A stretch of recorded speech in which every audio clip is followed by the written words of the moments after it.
Welcome to the CCIH 2021 virtual conference. I'm Mona Bormett, Program Director at CCIH, and we are so glad you could join us for this conference. We look forward, of course, to being able to meet together in person again soon, but we are very grateful to have this technology to bring us together now, today. And so you should be seeing a slide with instructions in French and Spanish on how to join the language interpretation channels. There is a button at the bottom of your screen that says interpretation. So if you want to listen in French or Spanish, we'd love for you to join those interpretation channels. And just so you know, we're going to hold all the questions until the end of the program today before we go into time of networking and breakout rooms, which will be at approximately, Q&A will start at approximately 9:40 a.m. Eastern time, US time, and then breakout rooms will start after Q&A.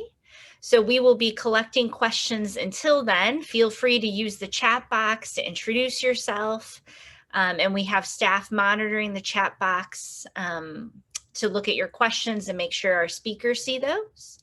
This session is being recorded and will be posted on the CCIH YouTube channel in a conference playlist. And you will find links to the recordings on our website at ccih.org under events. And right now I want to welcome and thank our moderator for today's session, who is CCIH's Executive Director, Doug Fountain. So welcome and over to Doug.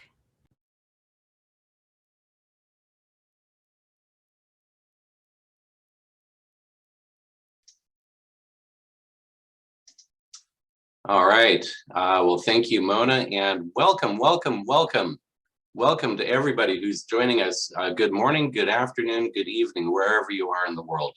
We're so pleased that you're able to join us this year for the 2021 CCIH Annual Conference. I am Doug Fountain, Executive Director of CCIH. If you're new to CCIH, we are a global network of over 120 organizations and 15 secular partners, as well as several hundred individual members, most of whom are based outside of the US. CCIH's mission is to promote health and wholeness from a Christian perspective, and we provide opportunities for capacity building, networking, sharing best practices, and of course, advocacy. I first attended a CCIH conference in 2006 when it was a much smaller organization and a much smaller event. We met in rural Maryland in the US. I was based in Uganda at the time, working at a Christian university, and was desperately seeking both technical information for faith-based health work, as well as fellowship among others with similar interests. And I found that at CCIH. Later after that, I joined CCIH's board in 2014 and have served as executive director since 2018. This, of course, is a pivotal moment in the lives of people who are close to us. It's pivotal for people who are struggling. It's for people that are, it's critical and pivotal for people that are providing services around the world. Right now, of course, our headlines and our hearts are really focused on people in India and other places that are really affected badly by COVID. And indeed, when we speak of cultivating unity for global health, which is our theme for this conference, it is exactly for moments like this. We're not alone, none of us. We all actually have something to share, and that's why we have this meeting. While these are challenging days for us, we are also faced with unprecedented opportunities as well. Yesterday, USAID convened about 15 heads of global faith-based organizations for a meeting with Samantha Power. She affirmed her commitment to the issues of forced migration, religious freedom, and to recovery from COVID. She commented that COVID not only changes health, but will change how governments operate and how we all will do our work. What impressed me was that she made it clear that it was vital, still within her first week as head of USAID, to meet with the leaders of faith-based organizations, because we are, in her words, partners who will make a difference. How true. For us, last year, we were all grappling with sudden changes brought about by COVID that affected our ability to gather. We learned that we can engage in a much broader audience virtually than is feasible if we only meet in person once a year in the US. Still, I miss being able to see people that I know and give them an embrace and hear over lunch how they're doing in their life and their work. But we learned that we can actually access a much broader audience. We learned how to manage in a virtual event, and we hope this year that we're improving on what we learned last year, such as by adding the French and Spanish translation and extending our networking time in our breakout rooms. So this is a pivotal moment in our annual work. We invite you over the next few weeks to allow yourself time to pause, to reflect, and to learn. I'm thrilled that we have over 470 people right now registered from over 50 countries for this virtual event. What a fantastic opportunity. I would be remiss if I did not take this immediate opportunity also to thank the staff and the volunteers who have put in months of work and tremendous effort to get us to this point. It takes a lot to bring all of the pieces together to see what you see happening right now. So I'm so grateful for Mona, Kathy, Duranda, and all of the others on the team, some behind the scenes, some out in front, also our conference planning committee who have helped to make this all possible.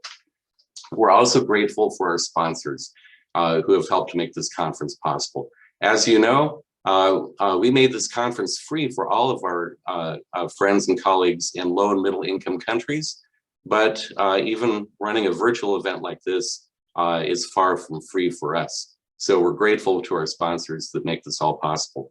Our platinum sponsor today, in fact, is World Vision, a longtime CCIH member. World Vision is a valued partner both as an expert in technical programs and commitment to working closely with faith leaders. I'd like to introduce Margaret Schuler, Senior Vice President of International Programs at World Vision US, who will share a message with us. Margaret has worked in the field of relief and development for 25 years with World Vision, IRC, CARE, Save the Children. Margaret has focused her work on improving the lives of women and children around the world in both emergency and development contexts. So Margaret, please, I think you have a few minutes to give us a greeting. Great, thanks so much, Doug, and greetings everyone around the world today. I just want to start, Doug, by saying how proud World Vision is to be able to sponsor, to be one of the sponsors of the 2021 CCIH annual conference, and to join hands really with the faith community and other esteemed organizations represented here. It is really great that we're coming together to learn from each other. So today, just in my opening remarks, not surprisingly, I'd like to focus a little bit on our COVID-19 pandemic response, past, present, and future, and how we can ensure equity in the response. World Vision's response to the devastating impact of COVID-19 in partnership with communities and governments in over 70 countries, it's aimed to reach 72 million people around the world, including 36 million children. And to date, we've reached over 59 million people. So we're on track. And as we continue to respond, we're squarely focused on gender equity and social inclusion as it relates to the COVID-19 pandemic and the efforts on the effects on the most vulnerable communities that we serve. And we want to ensure that those most vulnerable to COVID and its impacts continue to remain healthy and contributing to the well-being of their communities and their children and families. And as we look to the future and our response to the pandemic and its impacts, World Vision is using 3 key pillars as its framework. So working alongside humanitarian and development partners, we aim to do the following. 1, to ensure strong advocacy for vaccine equity. 2, to share accurate messages related to COVID-19 while getting vaccines to the last mile and ensuring that the most vulnerable are not left behind. And 3, collaborating with country governments and key stakeholders to ensure we are responding to their specific needs and building a sustainable model for response. So let me quickly break down those 3 pillars. So for advocacy, I think we all need to focus on vaccine acceptance and equitable distribution. It's imperative that distribution of the COVID-19 vaccine is safe, accessible, and affordable for those we serve in hard to reach and difficult contexts around the world. And as a child-focused organization, we're working on the ground to ensure that COVID-19 vaccine delivery does not disrupt other necessary childhood vaccinations like polio and pneumonia. Globally, we participate in COVAX in an advisory role, providing guidance on community engagement and participating in a working group on demand-side preparedness. And on the ground, we use our citizen voice and action approach. This is an evidence-based and social accountability model to equip communities to hold their governments accountable for improvements to basic services, and which also motivate them to join in adopting responsible actions. And then in terms of action and investing to build local capacity is a key aspect of response. So translating advocacy into action, World Vision is investing and building local capacity for vaccine acceptance and voluntary uptake by engaging communities, faith leaders, CSOs, community health and development workers in both stable and fragile settings to spread accurate vaccine information, encourage vaccine acceptance, and move people to voluntarily seek to be vaccinated. To date, World Vision has trained more than 139,000 faith leaders to disseminate preventative measures as part of the COVID response. And then finally, just collaboration. Through our collaboration at national and subnational level and our last mile reach, World Vision strives to strengthen governance systems, policies, and structures at local, regional, and national levels to make them more transparent, accountable, and effective in delivering on the rights of their citizens. We're a trusted partner present in crises and after crises to provide uninterrupted services, working alongside country governments, civil society organizations, faith leaders, and communities. And it's really through those partnerships, and I think really what we're talking about in this conference is collaboration and working hand in hand to improve health outcomes. That's the only way we're gonna get to success. And so it's these strong partnerships that will take us forward in the future, and we're so pleased to be a part of that response. And so just so happy to be here with all of you today. I want to thank CCIH, and I want to wish all of you a very productive conference. Thanks so much, Doug, and handing back to you.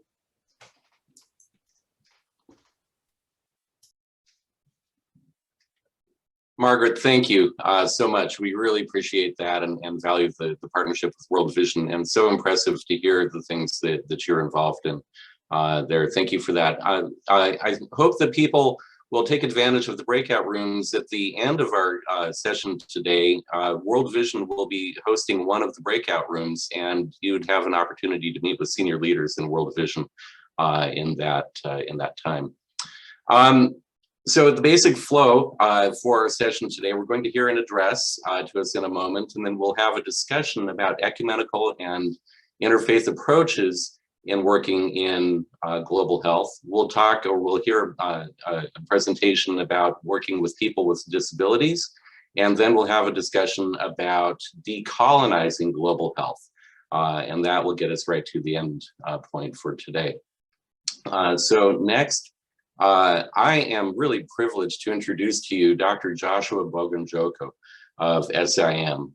Dr. Bogunjoko brings 2 decades of leadership and mission experience to his role as the first African leader of SIM, which is a large mission organization serving in 80 countries. He's also a family physician with years of experience in surgery and holds a master's in leadership and management. During his 25 years with SIM, he served as chief medical officer and later director of Belmi Hospital in Niger in West Africa, and then as SIM's deputy international director for Europe and West Africa. Since 2013, he served as international director of SIM. Personally, I've been inspired listening to Dr. Bogunjoko and look forward to what he has to share with us today. So please, Doctor, over to you. Thank you, and you're welcome. Thank you, and hello everyone, and thank you for the privilege to join you today. Thank you, Dan, Doug, for giving me the opportunity to be a part of this. Thank you for this very important topic, unity in global health. And the theme for this conference is actually drawn out of Ephesians chapter 4, verse 2 to 4, which I will read. Be completely humble and gentle. Be patient, bearing with one another in love. Make every effort to keep the unity of the Spirit through the bond of peace. There is one body and one Spirit. And I will just say a quick word of prayer. Lord Jesus, thank you for this gathering. Thank you for your people whom you have brought together from all corners of the earth because they care about the health of other people. I pray that you will bless our time together and bless your word to our hearts and bless this session with your presence by the Holy Spirit. In Jesus' name, amen. What makes unity possible? In Ephesians, we see the example of the Apostle Paul speaking very passionately on this subject of unity, a subject that is key to this gathering, unity in global health. See, the apostle wrote the book of Ephesians to a church that he was very familiar with. He spent the most time during his earthly ministry in that church. It's a church that he knew well. The apostle was writing from prison to people that he knew and loved. A key part of what he was writing to them was the subject of unity in the body of Christ. He started by stating where they were as believers in Christ. So he gave them a foundation for the unity he was going to be talking about. He highlighted to them the spiritual blessings that was theirs in Christ in Ephesians 1:1-14, and the prayers that he was praying for them, which concluded with the affirmation of the one body over which Christ is the head in Ephesians 1:15-23. Then the apostle went on to some theological explanations of their position in Christ, which is ours also, as people saved by grace through faith. That's in 1-10, following which he turned to the subject of our oneness in Christ, concluding that we are being built together into a dwelling of God by the Spirit. So that's a beautiful picture of a global unity being built together into a dwelling of God by his Spirit. In chapter 3, the apostle centered on what he called the mystery of the gospel, which again has at its center the true oneness of all believers and the unity of the body. That is, that the Gentiles are fellow believers and members of the body of Christ. They were fellow partakers of the promise in Christ through the gospel. That's 3:1-13. And then having urged them not to become discouraged because of his own suffering, he went on to pray for them again. So what makes unity work?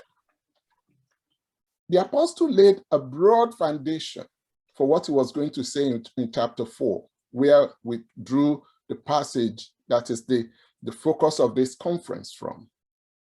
Having laid out the work of Christ that made it possible for the Gentiles to become members of God's family, that is what made unity possible in the body of Christ, the apostle launched into a subject dear to his heart, the unity of the whole body of Christ. We're talking of global unity. The theme of this session is unity in global health. And the apostle was actually addressing global unity, not just a local unity. Of course, he was writing to a local church.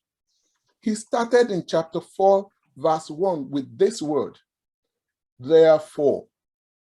Now, that word is quite important. Therefore.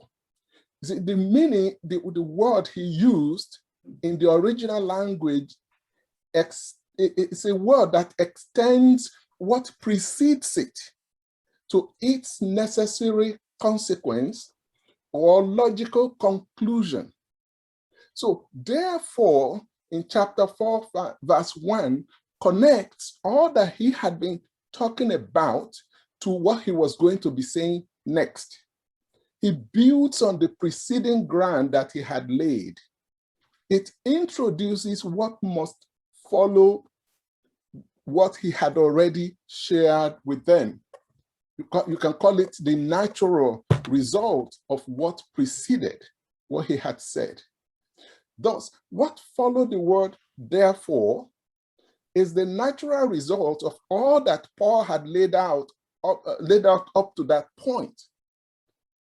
It is how you, he was writing to the church, you, the church in Ephesus, that you is a plural you. So although in English, it looks like it's a singular you and he was writing to a person, but in fact, he was writing to a group and it's a plural you. You, the people of God, the community of faith together are urged, that word is it comes to come close beside and to call. It's two words together, which means to come close beside and then to call. That is to literally make a call close by or to implore to walk in a manner worthy of the gospel, of the calling which they have received.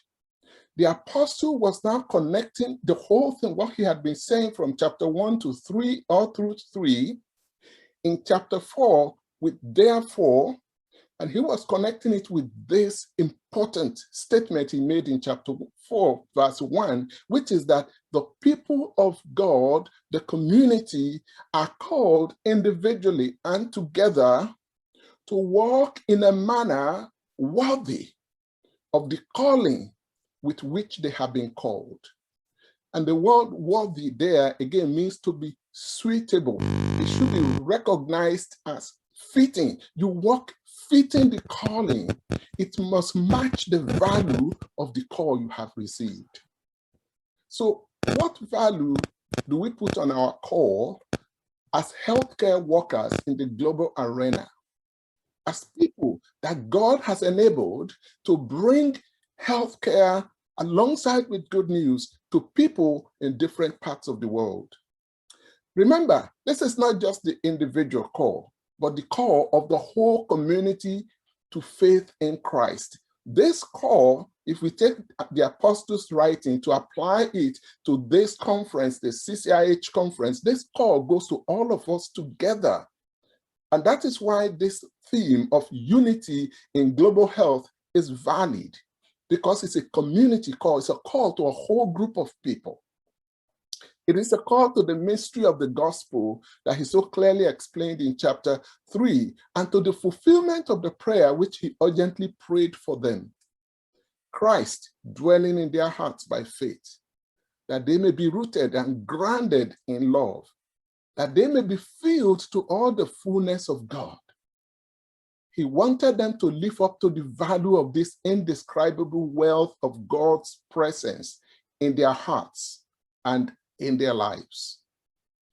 So how does he expect them to live up to that value? How does this walking in a manner fitting the call of God, how is it manifested?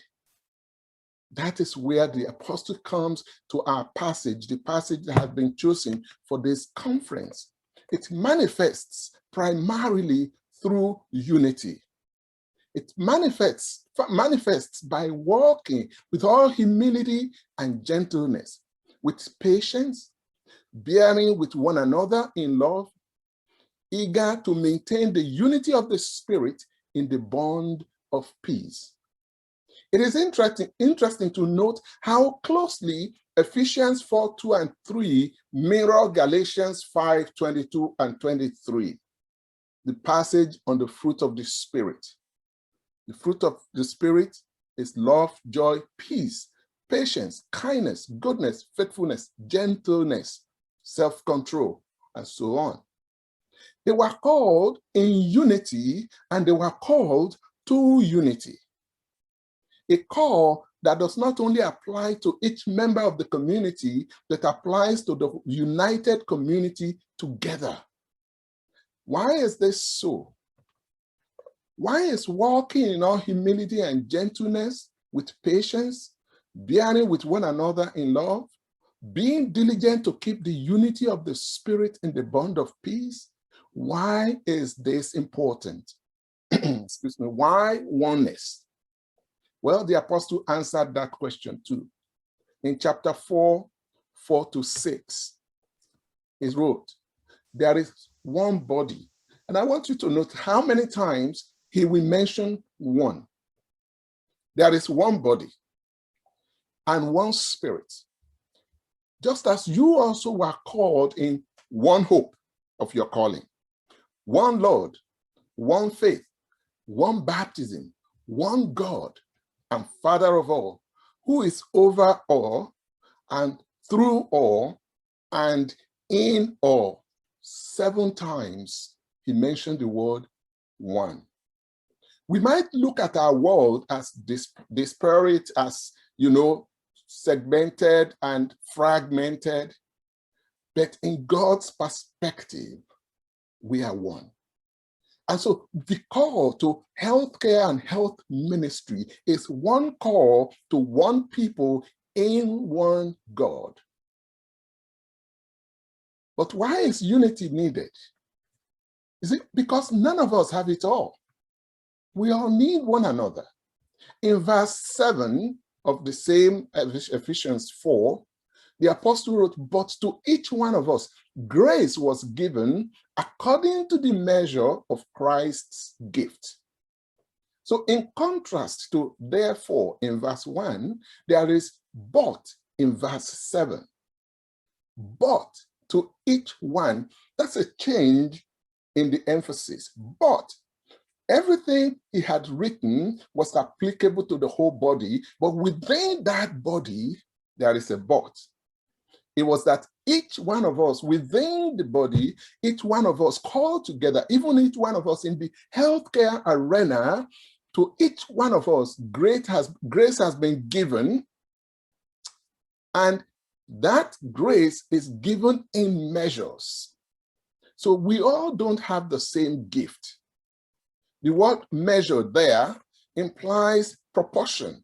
A limited proportion has been given to each one. So the fact that each only have a measure means that the other members of the body are needed for our completeness, for our full competence, and for our full complement in who we are called to be and what we're called to do in our service to the Lord and to the people. See, healthcare, best examples in the world. Healthcare is one of the best examples in the world of the need for God's people to work together in unity. It epitomizes a profession where working together is needed. It is one place where the measure of and diversity of gifts and skills and the absolute necessity for unity and working together is fully demonstrated. See, while many sectors of human activities could stand on their own, and in fact could survive a one-man or one-woman adventure, healthcare is not the same. All sectors of healthcare deal with human beings. We deal with the human body, human mind, human community, and human environment. And I dare say we deal with human spirit as well. And in dealing with the human person, we have diversity of specialties and subspecialties when it comes to dealing with people. Yet each part is important in caring for the whole person, their family, their community, and their environment. Can you imagine what could happen if there's true collaboration among specialties, institutions, agencies, and even globally? Even now, we are seeing the evidence of a lack of unity and collaboration in the clear division between those who have and those who do not have access to COVID vaccine. It is one of the clear reasons why God's people in the global healthcare arena needs to work together. COVID is also the clear demonstration of the fact that no part of the world lives in isolation, and we can no longer think of our healthcare roles and ministries in isolation. It is evident from the apostles' word that for those in healthcare to make maximum impact, for them to live worthy of their calling according to his urgent call, they must work together in unity, eager to maintain the unity of the Spirit in the bond of peace. It is necessary that doctors and nurses work together, and that those who are hospital-based work with those who are community-based, that those who work in the community collaborate with those who monitor the environment, that those who monitor the environment work with those who care about food security. And in fact, that all of us, those who work in one nation, collaborate with those who work in another, an international collaboration. No one in the healthcare profession possesses all the gifts and skills needed to care for the whole person, the whole family, or the whole community, or the whole environment. It is the reason that the choice of Ephesians 4:2-4 is so important for this conference. It is also important that we pay attention to verse 7 of this chapter. No one has all the gifts, but each of us had been given grace according to the measure of Christ's gift. No one has all the skills, but each has a part. I once had a patient who came with typhoid perforation, and we repaired it, and she did well. And then a week later, the sister also came in with the same thing. And we started thinking, what's going on here? And you realize that the hospital was never going to solve that problem. We could repair one typhoid at a time, but the problem was in the community. The problem was in their water supply. And that is not something just the hospital alone could handle. Collaboration, working together, unity was needed. So as Christians, therefore, what does it mean then to be called to unity in the circumstances in which we live now, under such circumstances as the COVID pandemic? What does it mean to keep the unity of the body in the bond of peace? It means listening to one another, the humility to learn and to choose to be learners. Recognizing that we are all only seeing in part. None of us sees the whole as far as the needs of those we serve are concerned. That we are open to new ideas and even to ideas from those who may not share the same experience, expertise, institution, or even agency with us. And that we are willing to respect the gift and skill of others, no matter how inconsequential we think it might be. The apostle pointed us to the diversity of gifts in the body further down in chapter 4, pointing to the diversity of gifts in the body of Christ. The guiding verse for this conference is, be completely humble and gentle. Be patient, bearing with one another in love. Make every effort, emphasis on effort, to keep the unity of the Spirit through the bond of peace. There is one body and one Spirit. Are we willing to try? Thank you.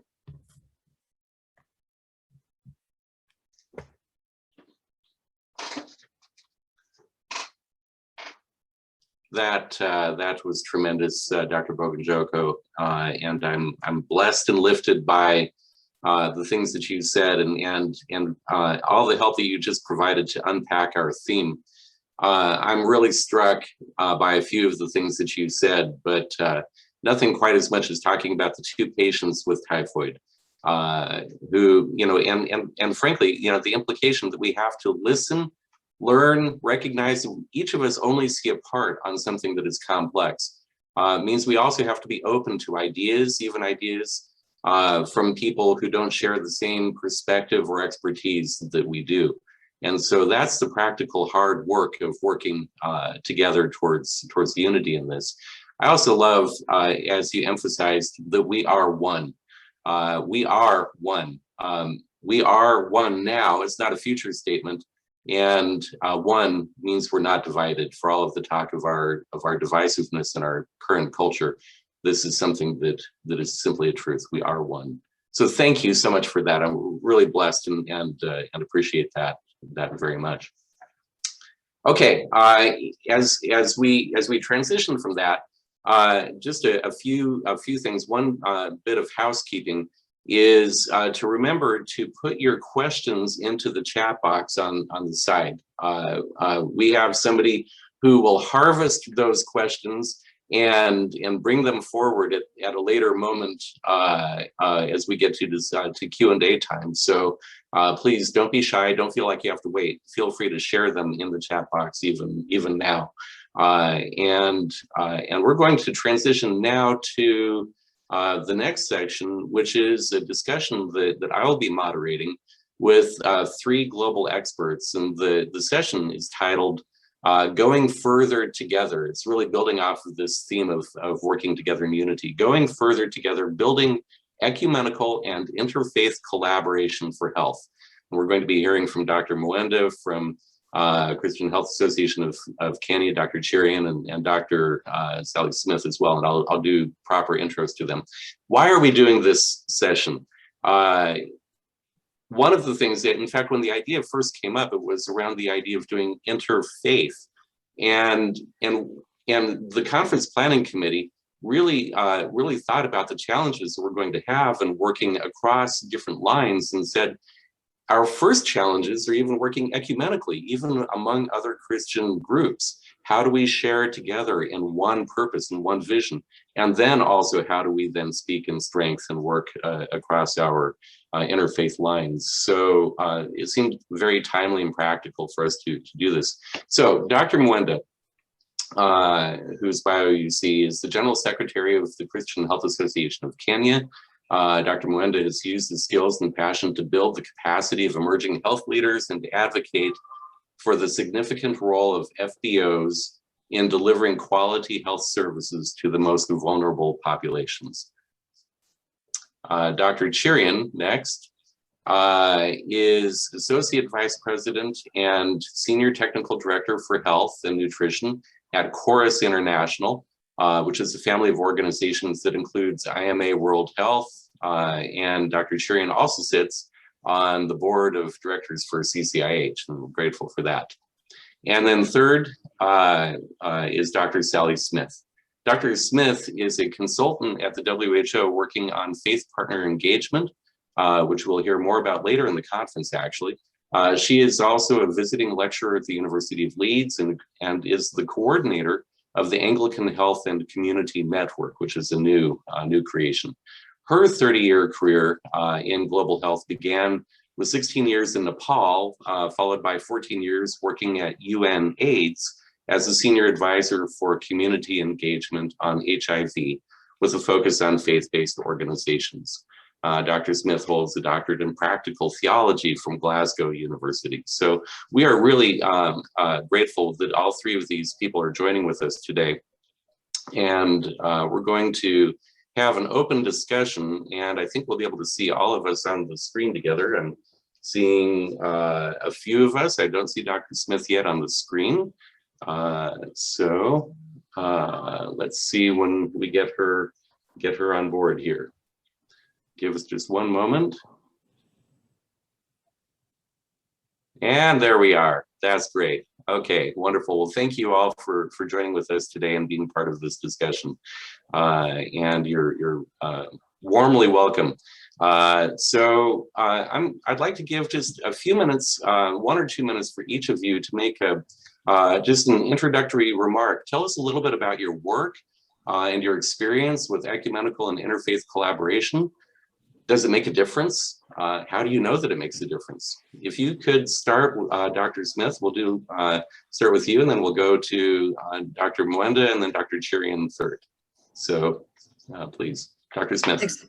Thanks very much, Doug, and just a big thank you to inviting me to speak today. It's really a privilege to be with so many colleagues and friends. I think some of you will know that my career started in an ecumenical, interfaith and faith context. I worked with the United Mission to Nepal with my husband from 1984 to the end of 99. And so there we were working in a government setting where it was not appropriate to share your faith directly, but we could engage with the church in our personal life. But our role was to work with nationals to help develop professionals in the hospital and to have someone take over from you. And I really learned very quickly that working in an interfaith and an ecumenical context in the United Mission to Nepal was the way to get a greater breadth of experience, and it works. We are richer together than we are apart, and we have more in common than we have difference. And I think that has been the experience of my life. I also then worked with UNAIDS as the advisor on faith and had a remit then to work with all faiths globally. And again, it was the same there, that working with the faith community in a very hard secular environment at times, we realized we had more in common than we had that divided us. So I'll stop there, but just a joy and a delight to be with you. And thank you very much for this invitation today. Terrific, thank you. And Dr. Mwenda. Thank you very much, Doug. I greet everyone on this conference. Samuel Mwenda is my name. I have served now 21 years with the Christian Health Association of Kenya as the General Secretary. And CHAC is in itself an ecumenical organization that brings together health facilities and programs from many Protestant churches. Further, in 1986, this organization got together with the Catholic Church and established the Mission for Essential Drugs and Supplies, MEDS, which is a further ecumenical organization that's really been successful in the area of supply chain in the continent of Africa. Beyond our work as individual organizations, we have interfaith collaborations in Kenya through the Kenya Faith-Based Health Services Consortium, which brings together all Christians and Muslims involved in health work in this country. And this is a platform we use for engaging partners, for engaging the government on matters of health policy, but also on issues of resources and resource allocation for health. And through this partnership framework, we've been able to negotiate a memorandum of understanding that defines how we relate between government and faith-based health service providers. And of course, outside our country and our continent, we collaborate with others, like, through ACHAP, which is a continental body that further brings us together. So I think the success of our work in health has been a lot to do with working together, partnering, collaborating across faiths, but also from us to others. Thank you. Great, thank you. Thank you, Dr. Mwenda. Dr. Cherian. Yes, thank you so much once again for this opportunity to be here and share with you all our experience. And thank you for the opportunity, Doug. For me, particularly to talk about my ecumenical or interfaith, it's hard not to talk about my early life growing up in India, Singapore, and the Middle East. Interfaith or ecumenical was a daily part of my life, either through friends, through work, or through school. Very immersed in the intercultural aspects of their life as well, of each of those faith traditions. And eventually I started my first work with a mission hospital in southern India, and eventually extensive work with World Vision. And right now with Corus International as the Associate Vice President for the Health and Nutrition. Corus International is an ensemble of organizations, faith-based, that's led by Lutheran World Relief and IMA World Health. It's a daily experience, and with regards to impact, yes, what takes me back, I want to go back to my first work with the mission hospital, where while managing the mission hospital, it was amazing to see people of all faiths come to the mission hospital to get clinical services. But what was most striking for me was, it was always busy, and evening 6:30, I'm just going out for a walk because I'm tired for the day. And then a jeep pulls in with a lot of people and a patient. And I asked them not to take them out, and look, and the patient is dead. So I asked, what happened? They said, oh, we drove for 4 hours trying to bring the patient. And I asked, why didn't you stop anywhere else? But what they said was striking. It is because we trust the mission hospital. So the trust, and to bring a patient for almost after 4 hours of driving is, I think, speaks a lot about interfaith and how we add value to this healthcare business. Remarkable, remarkable story, and each of you bring such different and tremendous perspective to this.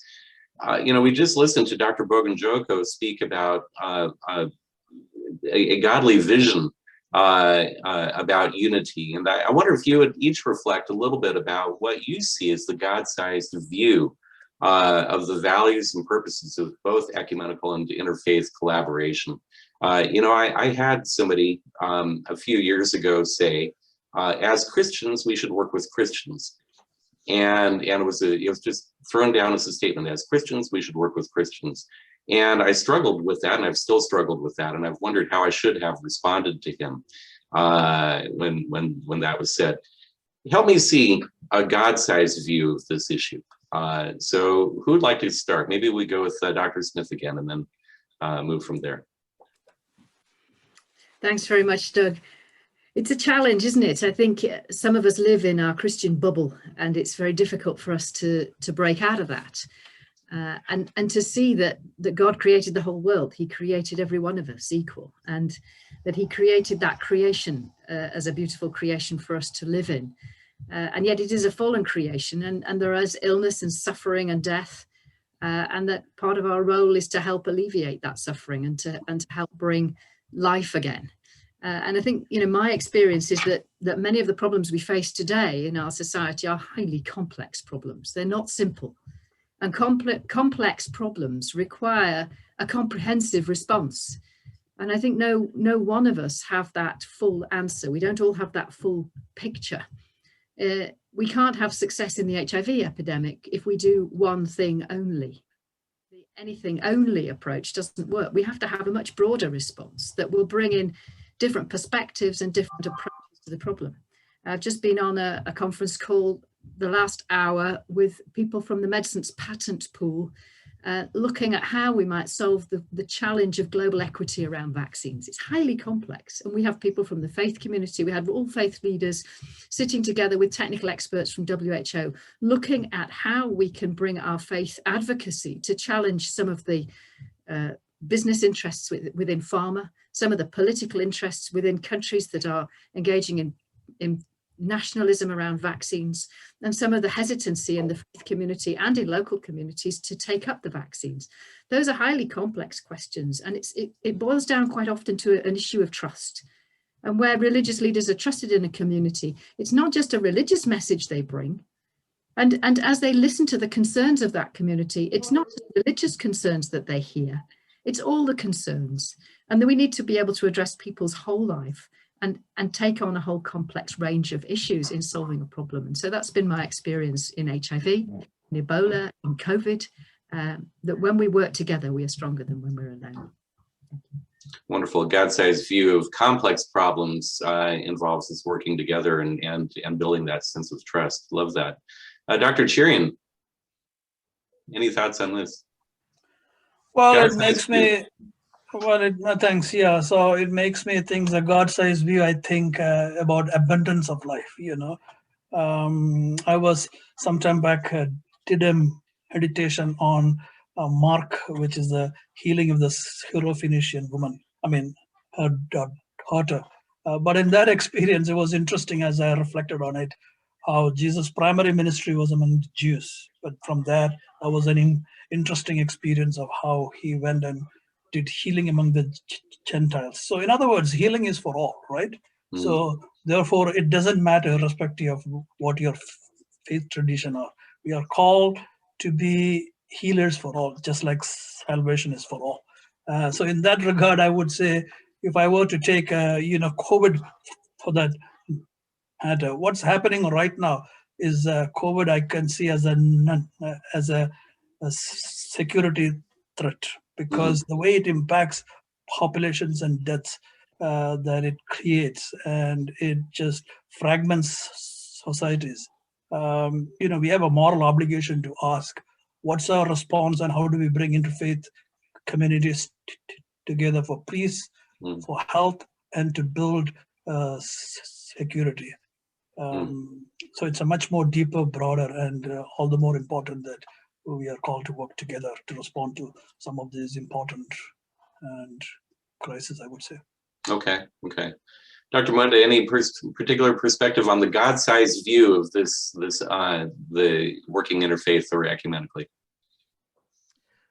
Well, from our ecumenical organization and work, and also our member institutions, which are health facilities providing health services to the public, we really consider that our faith is what gives us the foundation and provides us the inspiration to reach out to the world and serve. And I think we consider that our health programs are not about serving ourselves. It's about an opportunity for ministry, reaching out and serving all those who are in need, and particularly those who are vulnerable. So from that perspective of, we are here to provide services to communities that are in need, I think we find it very important to have our arms open, our doors open to receive or to move out and serve any of God's people wherever they are, irrespective of their affiliations. Thank you. Okay, well, and that makes a lot of sense. And so I'm inspired that this is something that we should be doing. Then why is this so hard? Why, if it's something that's so apparently so obvious, what are the hot button issues that make it so that it's practically difficult to actually do this? And I think I'll go in reverse order and continue with Dr. Mwenda and then and go from there. What makes it hard? What are some of the hot button issues you encounter in doing the work you do in Kenya? Well, I think occasionally what you find where you have extremist views about faith-based organizations or Christian institutions, and some of this has been really unfortunate from people who are bent on maybe disrupting the good work that Christian organizations are doing, so they don't stand out, even though where they have gone out of their way to reach out to places where maybe there isn't that much of Christianity. That would be one aspect. The other aspect would be probably sometimes when we are misunderstood by the government or other international organizations that have a lot of government control, that we are seen as institutions, organizations that are limited in terms of their view or in terms of their work, or that are a problem in terms of some of the programs and policies. So that's something that creates a constraint. And then access to resources, access to adequate resources that enable us to expand, but also sustain some of the good work and programs that they're doing across communities. Thank you. Okay. Yeah, thank you. One of the things you said about lack of understanding, it seems to be such a common thing, whether it's working interfaith ecumenically or many of the challenges. I think people are losing their ability to hear or understand each other. Doctors Cherian and Smith, let's reflect a little bit. I think you come from also bringing the India and Nepal background, and then now on the global stage as well.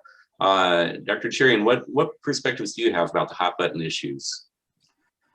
Well, I just want to build on Dr. Mwenda's point about you know, how often it's found as a threat. You know, my experience when I was working at World Vision implementing a US government grant, you know, it was interesting how I was personally threatened of physical harm, you know. But and why is that? I reflected a lot. And my conclusion is when you do good work, it's always a threat, because good work means the perception is you influence others. You have the power to influence others. And that was clear from the results, you know, where we went immunization coverage from 5% to 80% in 1.5 years. I'm just giving one example.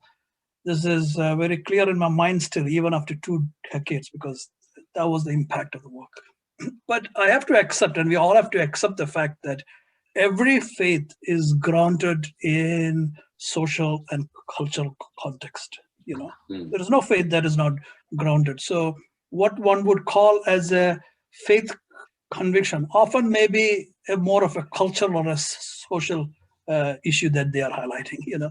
And therefore, unless we as faith actors are mindful of that and is able to, you know, incorporate that in a faith-sensitive way in terms of our messaging and our approach and our relationships, it's hard to get the impact that you want. Right now, if you take, for example, vaccine uptake, there's no scientific basis, and neither is there a religious basis, but it's mostly misconceptions that, you know, talk about the effect of vaccines on health issues or other faith issues, etc. Not just here in the US, right? Across the world in many parts. But in order to counter that, the idea is that if we can work collectively, try to bring different faiths together, we could be more effective, I would say. Yeah, I'll stop there, but happy to give other examples. Yeah, appreciate that. Dr. Smith? Have to unmute, yeah. It's where to start, isn't it? Many of these issues are just so complex, and the hot button issues are also complex. I think what we've seen in the last 20 years is an increasing polarization, an increasing sense of nationalism, a political nationalism and a kind of belligerent nationalism, an undermining of working together, an undermining of our ways of collaborating globally, an undermining that's coming through the media as well of science and of truth. And so we see some of the things that have been fundamental to our work being eroded by rampant nationalism, business interests, narrowing civil society space, the resistance of free thought, and that is highly destructive and divisive, and then it gets manipulated by the internet, as Dr. Cherian was saying, around misinformation around vaccines, but around many other things. And then that intersection between what is faith and what of our faith we think is faith, but actually is just a cultural issue. And to be able to unpack that and to figure out what are the fundamentals of our faith that, yes, are really important and we need to defend, and where is it something that is a cultural issue that we're trying to defend, where we could actually build bridges with others. So I think the more I've worked in international health, the more I've come to value that our greatest effect is often when we're able to partner more effectively with people that maybe years ago we would have thought would have been the polar opposite to ourselves. And that sometimes our witness is more effective when we're able to work collaboratively with those that we would be automatically assumed to disagree with. And in doing so, we often find that we have more in common and that we can make greater progress together. So it's easy to point fingers at one or other group, and I think that alienates us from one another. And it's much harder to build bridges and to build collaboration than it is to, it's easier to destroy than it is to build up. And I think my fear right now is that we see in so many areas a destruction of the foundations, not only of our Christian faith in public life, but also of things like human rights, the rule of law, the importance of science and good medical information. They are being deliberately and intentionally undermined, and that is a huge threat. We had an advisor working with us on vaccine hesitancy issues who used the term that faith becomes a convenient cover for things that divide us. And that's a little bit of what I'm hearing several of you say, is what we assume is a faith barrier is in fact a cultural barrier or some other type of barrier, but it gets blown up or maybe blown out of proportion as a faith difference. So I want to turn, we only have a few minutes left, literally just about 1 or 2 minutes left. Let's turn to an example of something that really works. And I would love if you just share one example and maybe share one bit of advice for us based on that one example from something tangible that you are doing that we can learn from. Who would like to go first? I'll take a volunteer.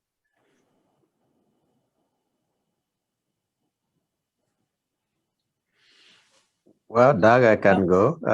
Great.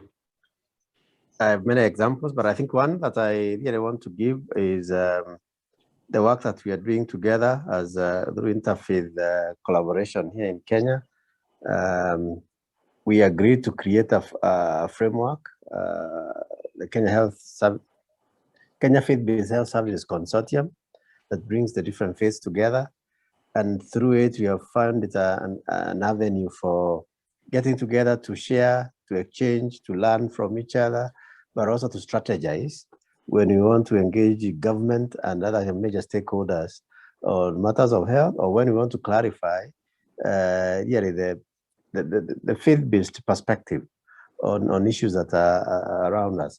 And then when 2 years ago, the Faith and Community Initiative was introduced, for us, we built on this to create the Faith and Community Initiative Steering Committee, which really worked very well for us. We were able to bring together various faiths and interfaith organizations to collaborate, working together in addressing the gaps that we had in HIV and AIDS in terms of reaching men and promoting justice for children.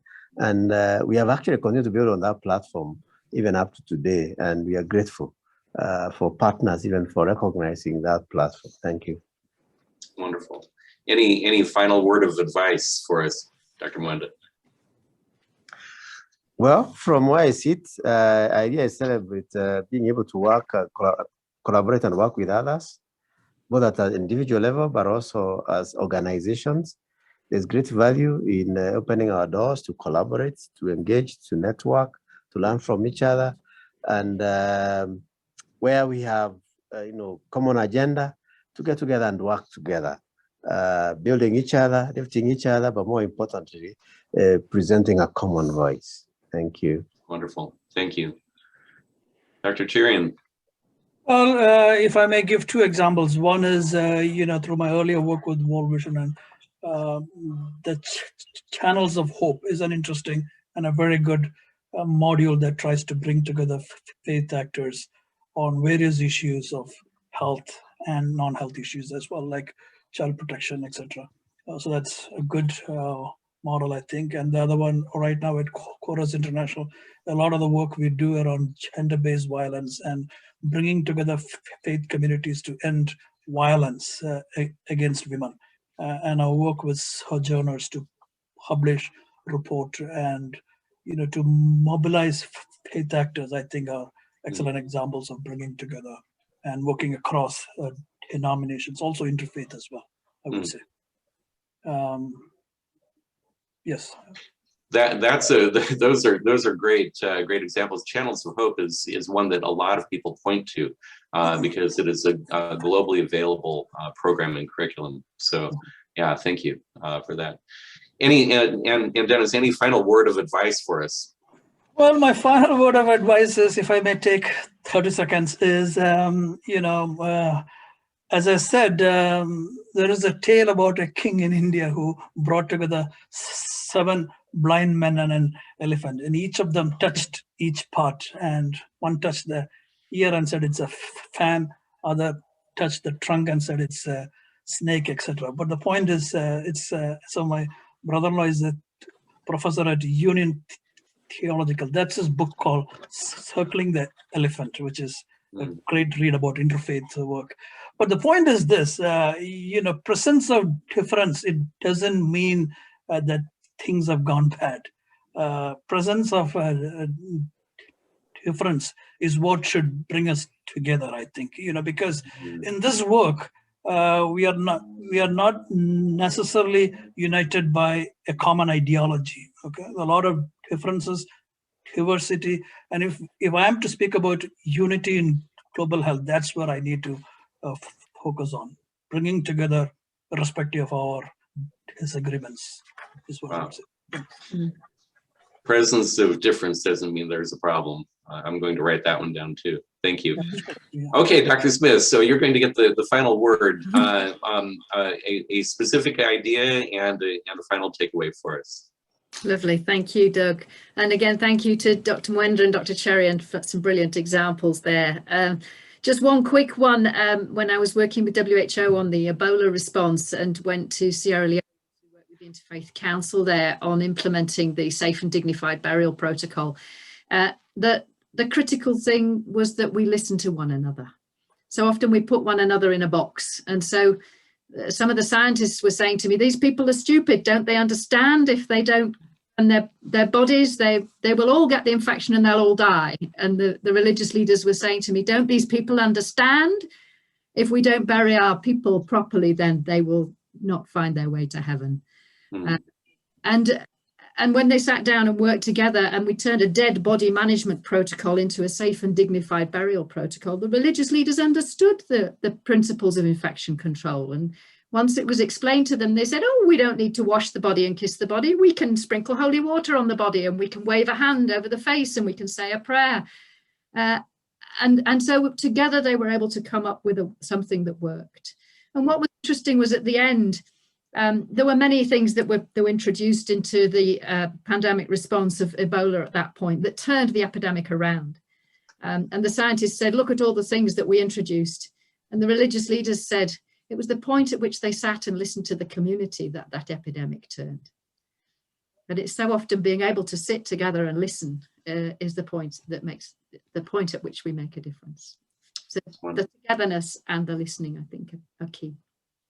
Terrific. Wow. And I'm inspired by that. And I'm wondering what, when we gather 2, 5, and 10 years from now and look back on the lessons in the history of COVID, what will be those messages that came from ecumenical and interfaith collaboration? Well, I am so grateful for each of the 3 of you for taking your time today to be with us, to share about this vastly important topic for us, ecumenical and interfaith collaboration.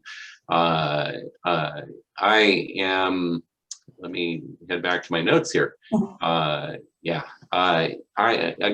so grateful. Dr. Mwenda, Dr. Cherian, Dr. Smith, thank you for taking time, and terrific, thank you. Well, we're going to move on now to our next section. Take a quick breath. We've been at this for about an hour, so wherever you are in the world, just take a minute and stretch your arms, take a deep breath, and think about some of the amazing things that we have already had a chance to hear and to share about. Have been impacted and really appreciate the things we've already heard. We're going to transition now to a video session. And here's the setup for this. Unity in global health really means wrapping our minds and our hearts around all the people who are in great need. Men, women, and children who have disabilities are often disproportionately affected in communities where mobility is seriously affected and stigma is out of control. As Christians, we're called to speak to this. So under the umbrella of unity, let's pay attention to the following segment.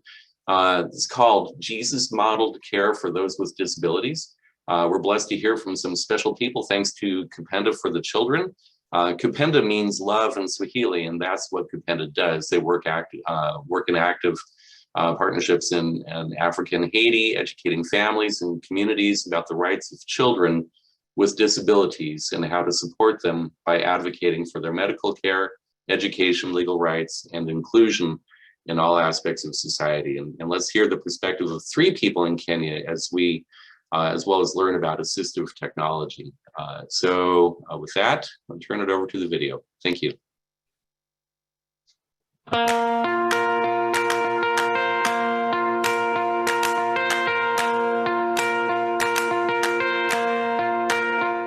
Hello, I'm Karen Rispin with the Assistive Technology Catalyst Project. Our goal is connecting, collaborating, and mentoring to enable appropriate care of those with disabilities through mission hospitals. In Kenya, we work with BethanyKids and Tenwick Hospital, among others. Hello, I'm Ambrose, a wheelchair technician at Joytown Special School in Thika. And wheelchair services is what we offer in our day-to-day lives with our children here. One of the ways that we've done this is by bringing experts in the field to collaborate and work alongside and teach seminars. It's important that different organizations collaborate, that we interact with leadership, that some of our partners teach the biblical basis of reaching out, they model assessment, and work with the local therapist. It's important to share the resources in country and in the process actually do some complex seeding. As you can see here, they're making a seat for a child with complex disabilities. We also work with Tenwick Hospital. When you sit a child appropriately on a chair and help them to socialize and improve their quality of life, that's my joy. Solomon, who you just heard speaking, is with Tenwick Hospital, and here we are with him going into a community to do an outreach, which Solomon normally often does with his team. Here we brought in some people to do some complex seating. It's a community affair, a chance to hear the good news, to include families with disabilities in the community. We also worked with the London School of Hygiene and Tropical Medicine to teach a parent care training program, which is very hands-on and empowers moms to help each other. So with the guidelines that I'm being given here, if this parent will come to me and ask me, I want to empower 10 more women. It starts with 1, goes to 10, 10 they train another 10, another 10, another 10. Because we work with local initiatives, it's continued during COVID. Here's my contact information. Society, they have discriminated people with a disability, where people with the disabilities are not invited in decision making. Some are not invited in ceremonies like weddings. I remember when I was in high school also, there was this issue of discrimination, and again the facilities were not favoring me. What they did, they had a collaboration with the school. They built a new building for me and my other students. And that also helped to create that awareness. Mwenda, it has helped me to pay my school fee from primary, secondary, and college. Also, it has given me a chance to visit their workshop like parents, traditional healers, and pastors' workshop.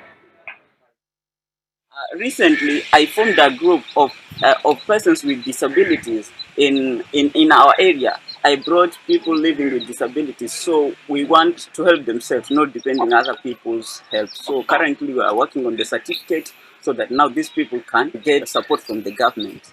As church has given me a chance to be Sunday teacher school.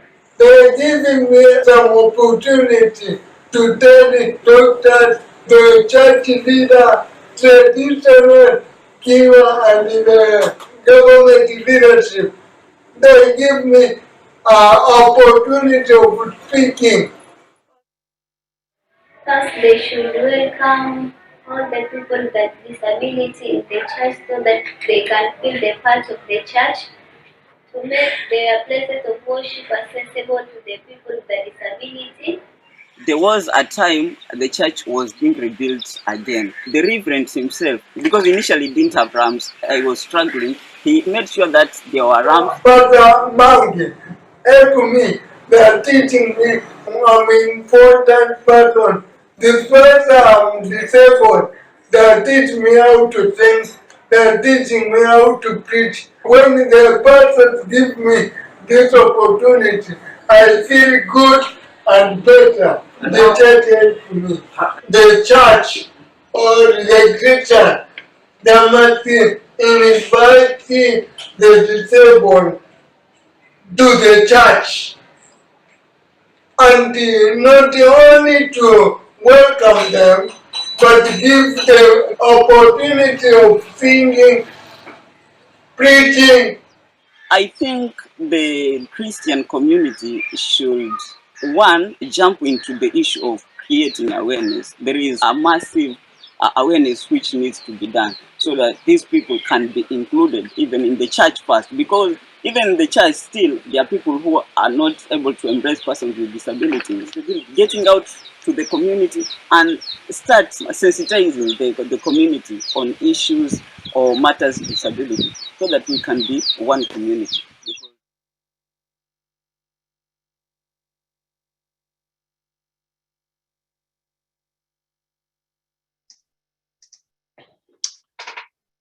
I am grateful and touched by that video, and I have to say one thing personally about this. I grew up in a house where my mother was physically disabled, and it affected her ability to get the health services that she needed, and it directly affected her ability to get to church. And it was a personal struggle in our family. And roll forward many years, Karen Rispin spoke with me at a conference that we were both at, and I had never met her before, and she really shared her heart with me about this and wondered why more Christian organizations, more faith-based organizations of all types are not actively engaging in dealing with disability, and how can we think about unity in our work if we are not caring for people appropriately or considering the needs of people in that situation. So thank you for watching that video. Thank you, Karen, and thank you, Kupenda, for pulling that together. That was tremendous. Really appreciate that. Now, turning to our last substantive session for the day, we're going to talk about a major area, and if you haven't heard the term decolonizing global health, it's a bit of a buzz right now, but it is we're going to get a good definition of that, and I'm going to be turning it over to Dr. John O'Quick to really talk about this. It's a great threat to unity, frankly. The very real challenge that donors and global organizations miss that local investment, local leadership is necessary to reach global goals. And I had a conversation about this with Dr. Quick maybe a couple of months ago, and it was his suggestion that we actually have a panel here at this conference to talk about this. So Dr. John O'Quick is Managing Director for Pandemic Response, Preparedness, and Prevention at the Rockefeller Foundation. He's also Adjunct Professor of Global Health at Duke Global Health Institute. He's a longtime global health speaker, our leader, and author of The End of Epidemics, The Looming Threat to Humanity and How to Stop It. And of course, he served as President and Chief Executive Officer of Management Sciences for Health. Previously was with the WHO before that. But gosh, Dr. Quick has been a part of CCIH from way early on, and we were looking at a picture of you speaking at one of those conferences back in rural Maryland back in the day. So really thank you for your leadership and your time, and I'm going to turn it over to you, who will then introduce your panelists. So thank you, Dr. Quick. Thanks very much, Doug, really appreciate it. Good to be with everyone. Good morning, good afternoon, good evening. thanks very much to World Vision for their support of this session. And it was really, what an inspiring discussion of theology from Dr. Bogunjoko and the previous panel of friends and fellow travelers in Christ, Samuel, Dennis, Sally, really, really inspiring conversation. This concept of decolonizing global health, in fact, sometimes getting some language helps us really frame up an issue. And this is a terminology that was introduced 3 or 4 years ago, initially by some of the university, the up and coming students in global health, to really take a look at literally hundreds of years of imbalance of power and influence and control over resources. And certainly having worked in Africa, Asia, and Latin America, and raised our 3 children in Kenya and Pakistan, I had a chance to see firsthand the impact of these inequities. I think if we look today, we've got many causes for deep concern and moral outrage at these inequities. The pandemic has really revealed how deep and wide these inequities are. And the lack of economic stimulus resources in low and middle income countries has made the economic contagion far more deadly. The digital divide means that education and schooling has been much more affected in resource constraint settings. And the unconscionable divide in COVID vaccine, access to COVID vaccinations. I mean, we are now headed toward 2 realities at the current pace. By the end of this year, early next year, high-income countries will be mostly vaccinated and getting back to normal. But at the rate we're going now, it will be several years before that happens in low and middle income countries. And so there are also some signs of hope. Journalists are getting much more careful about where they get their information. The Zoom culture has let us interact a whole lot more across these geographic divides. And we're seeing really pinnacle leaders in organizations like the Serum Institute of India, the biggest producer of vaccines. We're also seeing some of the strongest moral voices coming from the global South. Ellen Johnson Sirleaf, who co-leads the independent panel for pandemic preparedness, first woman president in Africa, a very strong woman of faith, whose faith was tested in jail cells and all sorts of challenges. And Dr. Tedros, both Ellen Johnson Sirleaf and Dr. Tedros are heroes of mine in global health. Dr. Tedros, highly respected voice of moral leadership in this pandemic, and also a very strong, committed Christian coming from the birthplace of Christianity in Africa. So despite the signs of progress, we've got these unconscionable gaps. And if we're going to fully realize unity in global health, we've got to overcome these inequities. So I feel incredibly fortunate to have 2 wonderful, thoughtful, experienced global health leaders in this field. And you'll see the background for Dr. Milton. Milton is just one of the first people I met at CCIH in 2008. He's past president of the International Care Ministries Foundation in the Philippines, and has served in a variety of positions, also a CCIH board member, and very active in a variety of areas. Ruth Kayuma is Ruth is a health and gender coordinator for East Africa for World Renew, and she provides technical support for teams and partners in the design and implementation of community-based programs. She holds a degree in nutrition and dietetics from the University of Nairobi and an MPH from Makerere. And that combination of a really relevant skill set in nutrition and an MPH is just a great resource to start with. So we have,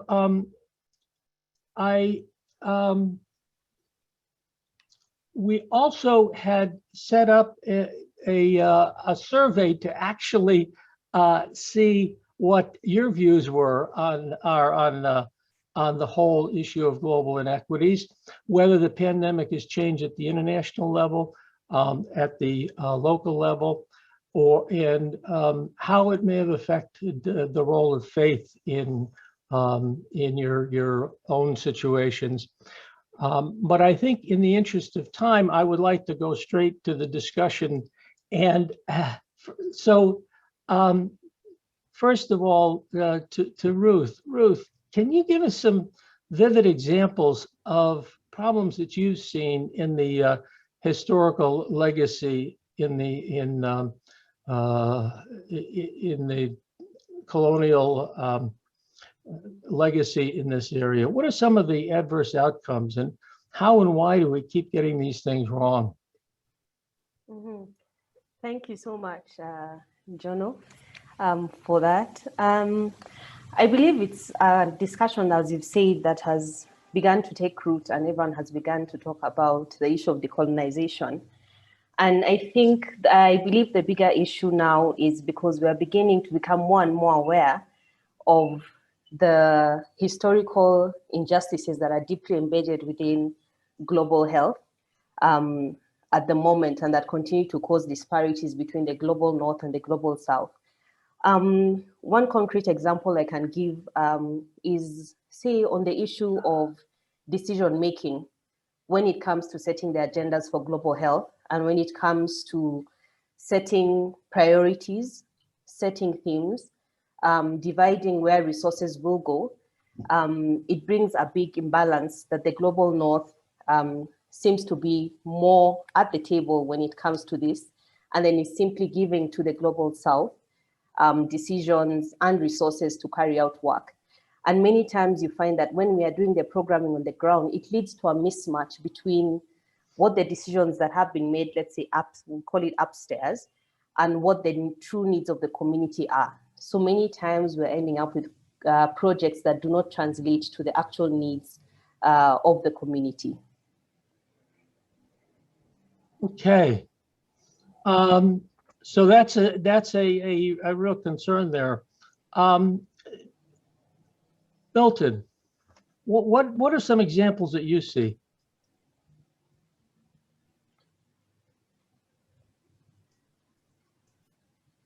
You're muted.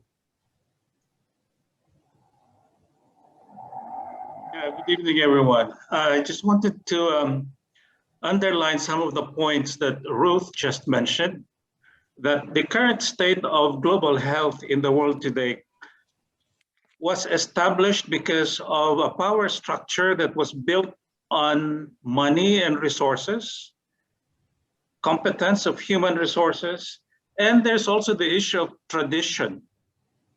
It has been traditionally set up that the international organizations were led by people from institutions in the West. And so these have been carried on into the present, so that the situation that we have now is the imbalance that Ruth described.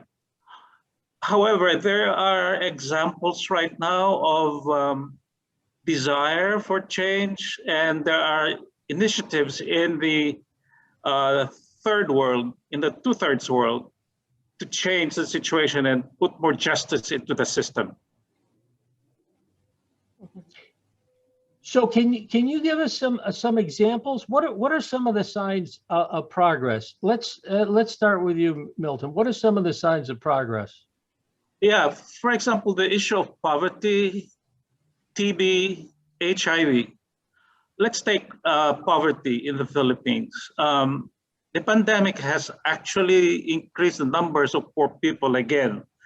And it looks like our goal of eradicating extreme poverty by the year 2030 seems to be further than even before when we started. We have we have a group, a coalition of NGOs, which includes all kinds of civil society organizations, faith-based, corporate foundations, academic groups. We have come together to address the issue of poverty, and we call ourselves Zero Extreme Poverty Philippines by 2030. And we recognize that the numbers have gone up over the last year. And the solution that we had envisioned 5 years ago when we started our work, where the environment was changing. So there were two things that we had to do. Number one is to gather the data, and we had to do research using our contacts all over the Philippines in different places to give us a picture of how people are suffering, what kinds of problems they were having. But at the same time, we were also doing research on what people were doing to recover. What were the solutions, the indigenous solutions that they were starting, that they were embracing. And so for us now, at this point, we have a better understanding of what the problems are that the pandemic has brought to the country, but the people themselves in the grassroots are defining what needs to be done, what resources they need, and whose leadership and partnerships need to be in place. So what do you think was the key ingredient in that shift? Yeah, eventually there is a group that if you have leadership from within the country, they embrace their problem, they define how they are going to approach, create solutions, and very important, look for the resources in country and not depend on international donors to give them the resources. There are resources in the country, and the partnerships that have to be strengthened were already there before. We are simply building on what was already happening. So building on the strengths that are there. Correct. And yes. And resources, having control over resources is critical. Ruth, what signs do you see of progress, and what are some of the things that made that possible? For me, when I think back to when I just began to work in the NGO sector, and even prior, when you would dream of being an African girl working in the NGO sector, there was a large staffing that would be mostly from the global north, who would be brought in as experts. But now when I look at it, I see a change in the demographic of more local staff. And when I look at it now, I say, yes, we're beginning to make changes, even in critical positions like country directors. You're beginning to see more local country directors. Perhaps now in East Africa, you begin to see a mix of local country directors and some from the global north. We are beginning to look at that level, but it doesn't disseminate to the upper decision-making level where the buck stops. We still need to engage more on that level. But I like what an organization like World Renew is doing currently, that we have country directors who are mixed all around the globe. And then we have yearly meetings where they all come together in our headquarters and decisions are brought to the table. And we feel then that there's more representation that is coming at the pinnacle of where decisions are actually taken. The other thing that I'm beginning to notice is that there's more of a call for involvement in decision-making from the global south. I like what USAID has begun to do, and I have contributed to a couple of the emails they have sent out asking local organizations, what are you seeing on the ground? What are your priorities? Where do you think we should be putting resources? I really like that. But my call is also to push further and say to these organizations that are donors that bring us onto the table where the decision is finally made. It's not about simply taking data from the field. We need to own our data. We need to get to say, this is what the data we see, but we need to be in the recommendations and in the way forward. That decision should not be made in the north for the south. but I'm beginning to see that the space is opening up, and we do appreciate that. And what do you see as some of the key lever in opening up the space? Oh, you've talked about the leadership, and I remember we made a very purposeful effort when I was heading up Management Sciences for Health. When I got there, 2/3 of our leaders were from the global north, and we were very purposeful. And by the end, it was over 90% were from the countries or regions they were in. But it doesn't happen by itself. And as Martin Luther King famously said, the oppressor never willingly gives over power to the oppressed. I wouldn't want to think of this as oppression, but the point is really pushing for those, getting into the positions of leadership is critical. Let me ask, leadership's a lonely situation. And so do you have any sense whether there's more, for me, when I've been in leadership, I got the best advice from the people who were peers in other places, not from the folks above me. And do you have any sense whether the sort of Zoom culture and the connectivity we've had to have with the pandemic has created more lateral interaction, sort of informal South-South and also formal South-South? Yeah, Milton, I see you yes, on that. I think more of that should be happening, because the problems of the 2/3 world countries are sometimes not shared by the global north. So people from Africa may be able to learn from what our experiences have been in the Philippines. And people in Latin America might be able to tell us also what their experience have been in solving some of the health problems. I just wanted to point out one type of disease that would not be happening if there was more attention to the needs of the third world. There would not be any disease that we call a neglected tropical disease if there was more attention to the problems of the third world. They would not even be called neglected. It's a shame that we are calling this group of diseases neglected. It's basically an accusation towards ourselves for not having given that attention to these diseases that make people, millions of people, suffer for a long time in tropical countries. Yeah, and can I just add to what Milton is saying? When we talk about things like tropical diseases, if you look at the report that came out on global health, the focus on global health 50-50, I think the paper was done in 2020. And the question is being raised as to why are tropical diseases being discussed in the north? Malaria burden is high, but we take that conference to Paris. The biggest conferences on TB were in Luxembourg, were in Paris. And when you look at the people who are actually affected or working on the ground, they needed air tickets, they need to get visas. So you have this one very high level expert who can afford it to come in. So when, Jono, you talk about, has the issue of webinars and moving digital opened up the space? I believe it has. It's given access for all of us to be able to come to the table and attend what we probably not be able to afford to. And just to bring in a second point, I believe that over the years, there has been a greater recognition for education that has come from the global south. In that when we were growing up much before, an MPH from the UK, from the US was seen to be stronger than one that came from the global south. But now with time, as our education has improved, as we have had better programs, we are strengthening programs, we have the people who can actually work in these positions. It has led to more equity in terms of employment.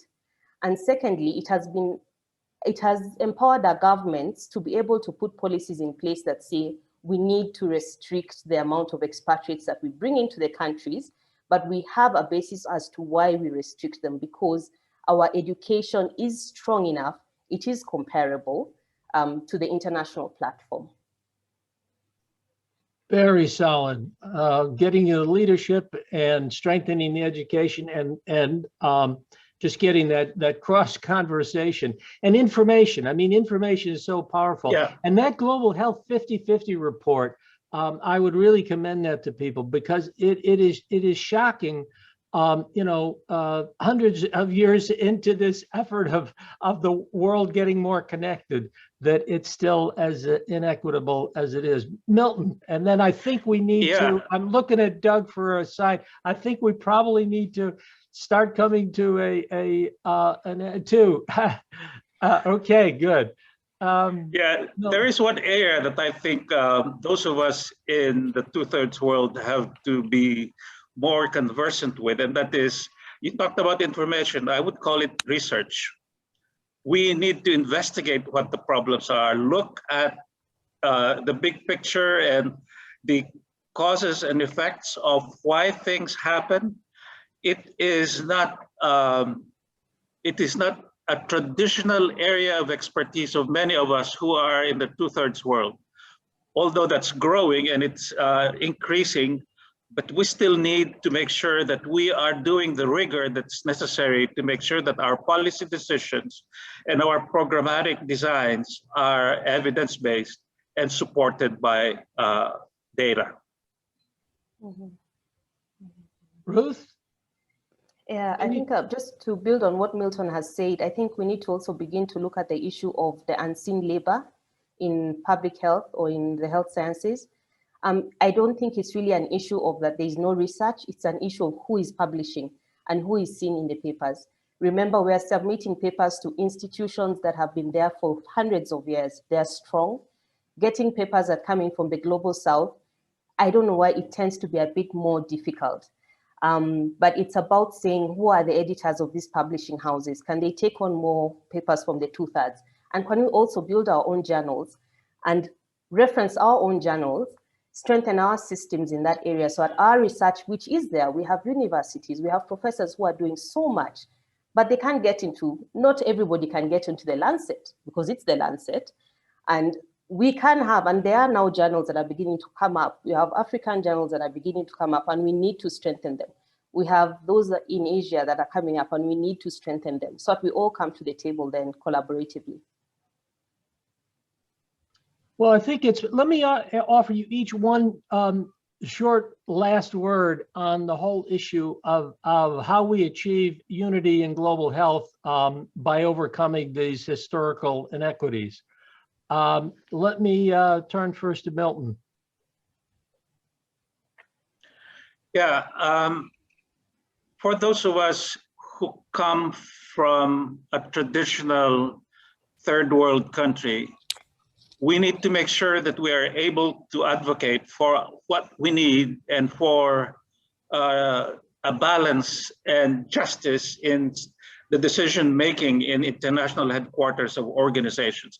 And that requires savvy in diplomacy and advocacy, and perhaps in presenting our needs in such a way that they are compelling. And I see a generation of people coming up, at least from the Philippines, being able to do so. So when I was growing up, it was like very few people wanted to go into public health because the curative area of medicine was a lot more attractive. But global health forces us to think globally, to answer the solution, to give answers to the problems of the local community. So we need to think globally, but we need to make sure that they apply locally. And engage at all levels. Ruth? Yes, I think my parting shot would be to say that as we continue having this conversation, and it's on fire right now, to say that it's a two-way responsibility. It's not just about the North giving up space, but it's also about the South taking up the space and taking the responsibility in two ways. One, we need to realize we have a growing middle class. We have a lot of resources on our end, and we need to begin to look at funding and fundraising within this growing middle and upper class. And I believe we can program from those kind of funding. Two, we need to take ownership of our data. We need to stop letting our data be picked from the field and taken upstairs for decisions to be made. We need to analyze our data, sit down and make recommendations, and then build programs and begin to advocate using this data that we do have. So I believe, in short, it's a give and take. I don't believe in it being a war, but as we have talked about unity and coming as together in Christ, that it's a conversation where it's a give and take. And I believe that with time, with Christ's love and us going on together in the field, we will get to a place where we are learning things from each other and we're all coming to the table as equals. Well, thank you. And with that, Milton and Ruth, I will hand back to Doug with the sense that we are all one in Christ. And I think if we ask ourselves whether in poverty or richness, what would Christ do? And I think the whole admonition to treat all people as we would like to be treated, and that we are all equals in God, and we need to step back if we have been too in the lead, and step forward if we haven't been enough in the lead. So with those few words, Doug, back to you, and thank you, Milton and Ruth. Great conversation. Well, thank you. Thank you, Jono, Milton, and Ruth. That was exhilarating.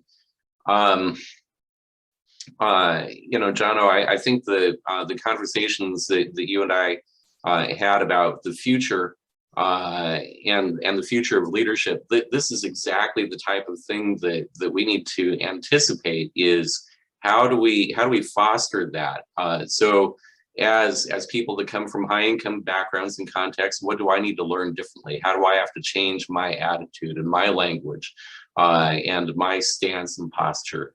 How do we work collaboratively? If we are to work in partnership, how do we do that collaboratively? And I've heard a lot of great things from Milton and Ruth that are challenging me in how I think about this. So I'm grateful for that. So, oh, I see they put you back on the screen too. That's good. I want to keep editorializing on that because this is something that's going to be with us for some time, but I'm going to resist. This is the chance now for us to turn to Q&A, not just for your panel, but we're going to have a Q&A session for all of the time that we've had together so far. And I know we're going to run a few minutes over into our breakout session time. So we're just going to take between maybe 15 or a few more minutes just to get a few of the key questions that are out there. I'm seeing the questions come in, and there are some amazing meaty questions that are there. And we're not going to be able to handle all of them in the time that we've got. So we're going to document these and share these. I think we'll probably do them when we share the YouTube videos of these sessions, and we'll post some of the questions there for conversation to continue around. So we're inviting everybody to come back on who's still any of our speakers who are with us still. And first up, the first question actually came from Dan O'Neill for Joshua Bogunjoko, to talk about the distinctions between unity of humans within greater creation, unity among all humanity, including other faiths, and within the broader body of Christ, and within our respective traditions. That's a decent question for an hour-long talk. Joshua, would you guide us a little bit on how you would respond to that? And you were muted. Thank you. Yes, that's a really good question, and thank you for raising that. I think when we talk about unity, I mean, Scripture address unity in different ways. There are Bible passages in the New Testament that address specifically unity within the church, unity within the body of Christ. And definitely the Apostle Paul had that kind of unity in mind in the book of Ephesians, where we read. But actually, there is evidence, and the Bible actually invites us to a greater unity. And one of the probably one of the best known example of that is what the story that we call the story of the Good Samaritan in Luke chapter 10, where Jesus talked about the need for loving one's neighbor of course, the foundation for love, even in the book of Ephesians, the foundation for unity, even in the book of Ephesians, is love. Is the love of the neighbor, is the love of the other person. And Jesus in Luke 10 was actually explaining in a way with that story, the second most important commandment, love your neighbor as yourself. And that commandment made no distinction between ethnic groups, made no distinction between nationalities, and that's where the unity of humans within the greater creation of God come together.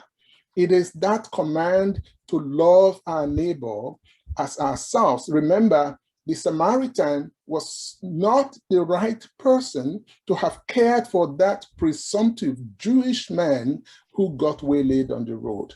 And so that the Bible made clear that we are the neighbor to anyone within the unity of the human race who needs us.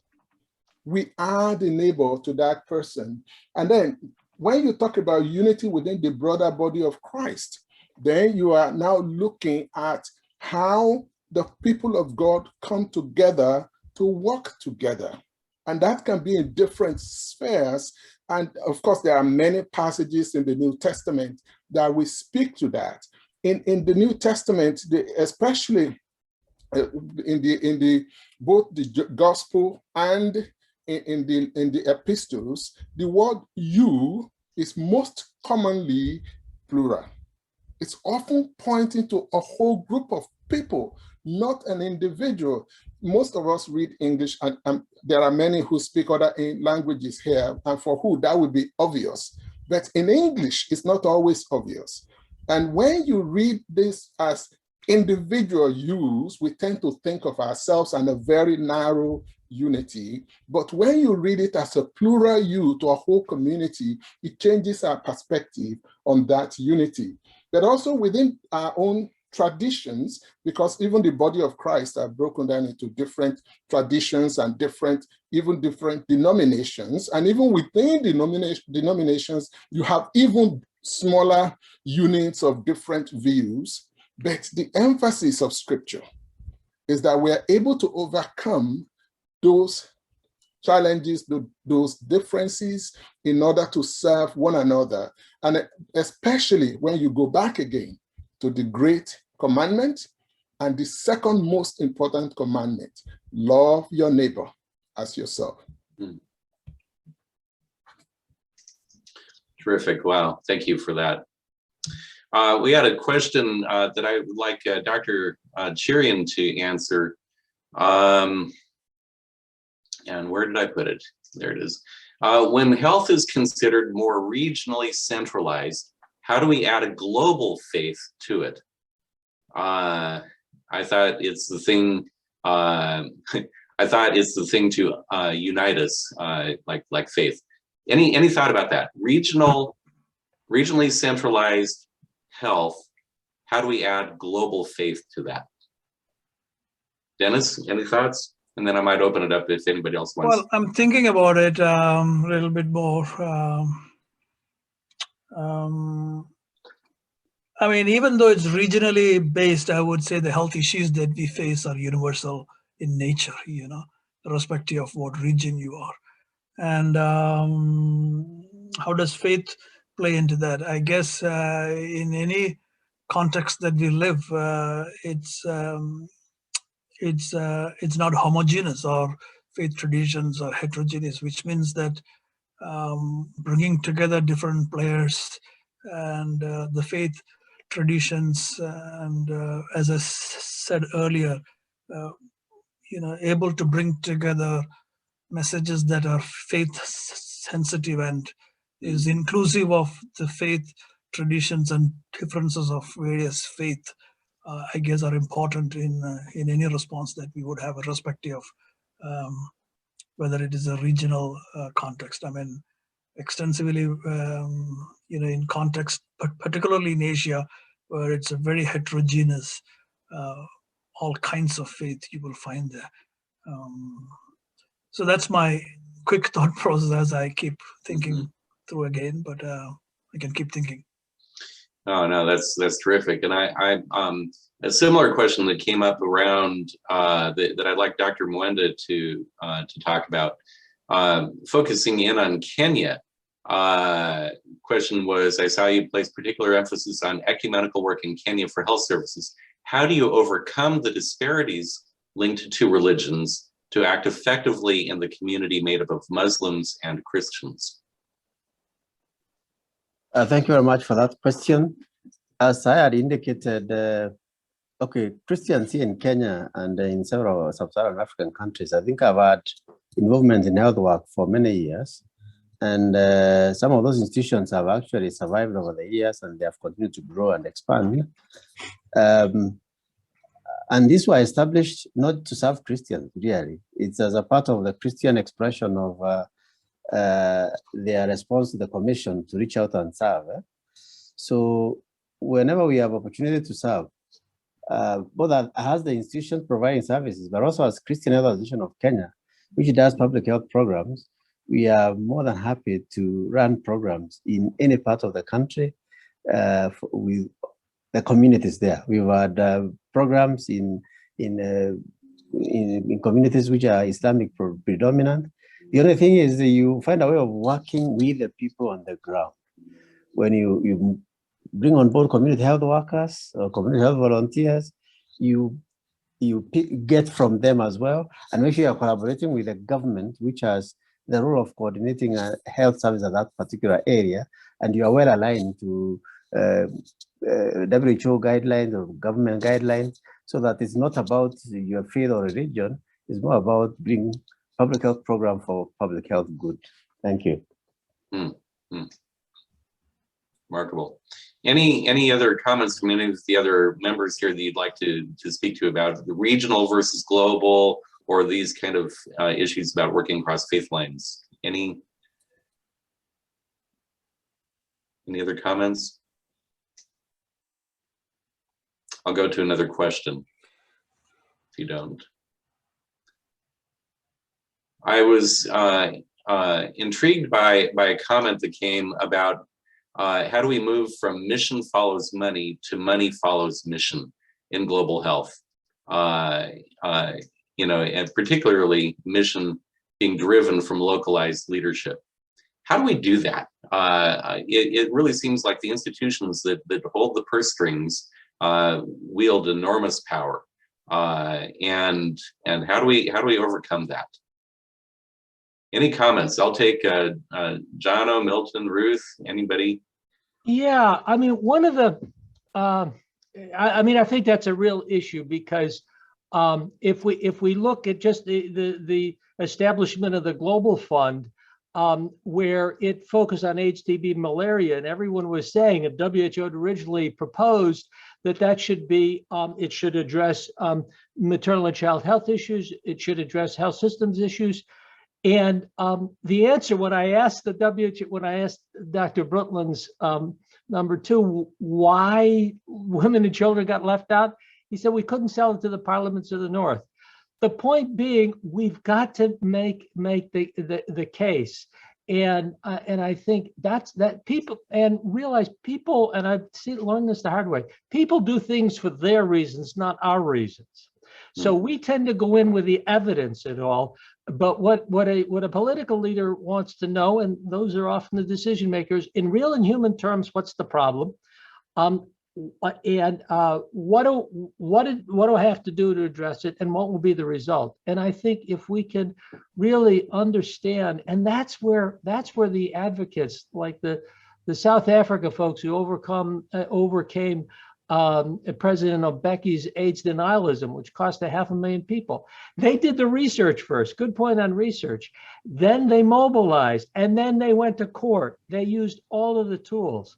And so I think this idea of really being strategic about changing things, and that really makes a difference. And those are the skills that I think will move us ahead. And things like this Global Health 50/50 report, get the data there and then use it to shine it back on people and appeal on the common humanity and common interests.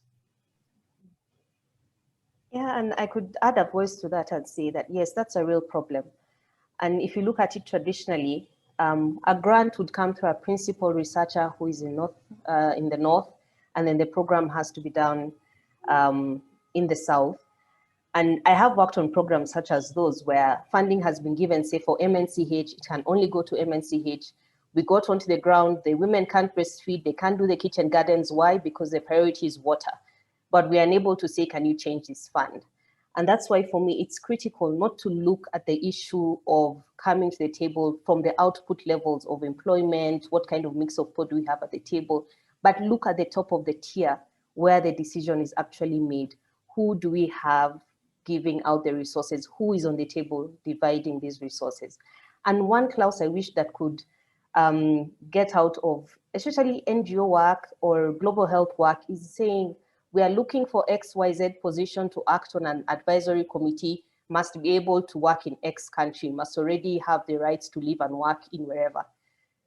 You may have very good technical advisors who at the regional level, who cannot then be able to come into other countries and help to come on the table and make decisions. So for me, it's about the placement of where the discussion is had. Then we don't leave countries with, we don't have any choice, but we must implement malaria because the funding came in from malaria because someone somewhere had an interest in malaria. But we need to change the demographic right at the top. And that's the challenge that a lot of global organizations are facing. Milton, you were saying? Oh, you just muted again.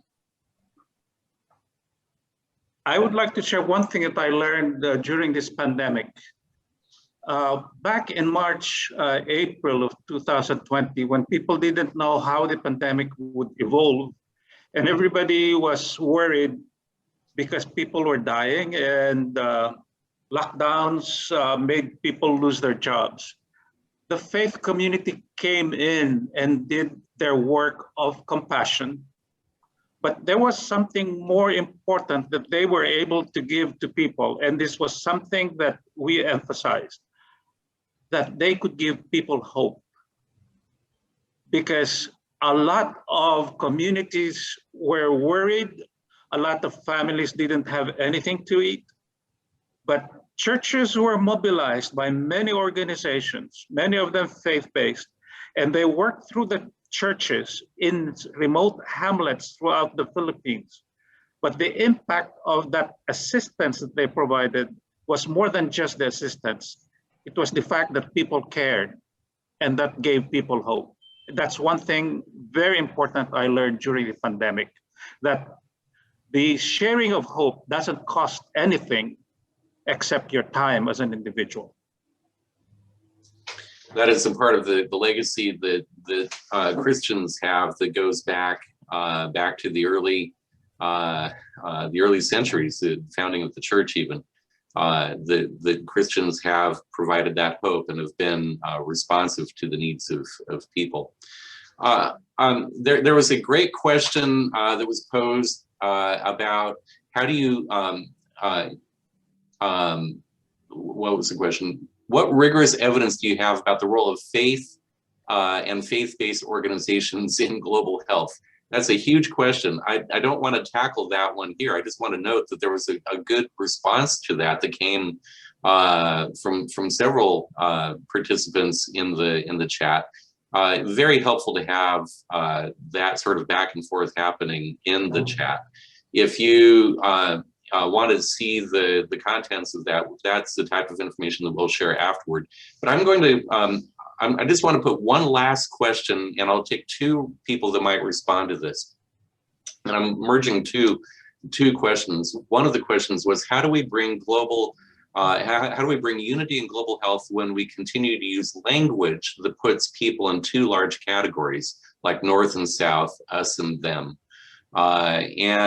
And then what suggestions do you have for white Americans who are interested in not further contributing to colonialist principles and practices? So help us a little bit with the language and what practical advice. I'll take two comments from anybody that would like to speak.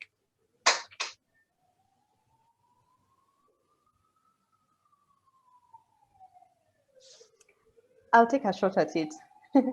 I think if you look over the years, the terminology has been a pain point, and it's a pain point for all of us. Initially, it was called third world, then it was developing. Now we are getting into calling global south, global north. I don't have a concrete solution as to what the coining of the term should be, but I believe as we continue to have these conversations, and as development continues to happen, we will keep getting into a point where we have terminology that works. But I agree that it is a pain point, and it is something that needs to be addressed. Labeling countries this and that. Yeah. I could take a stab at the enlightening white Americans. During the Black Lives Matter, when that was really in the headlines, one of our son-in-laws, who's Black, gave us a great viewing list.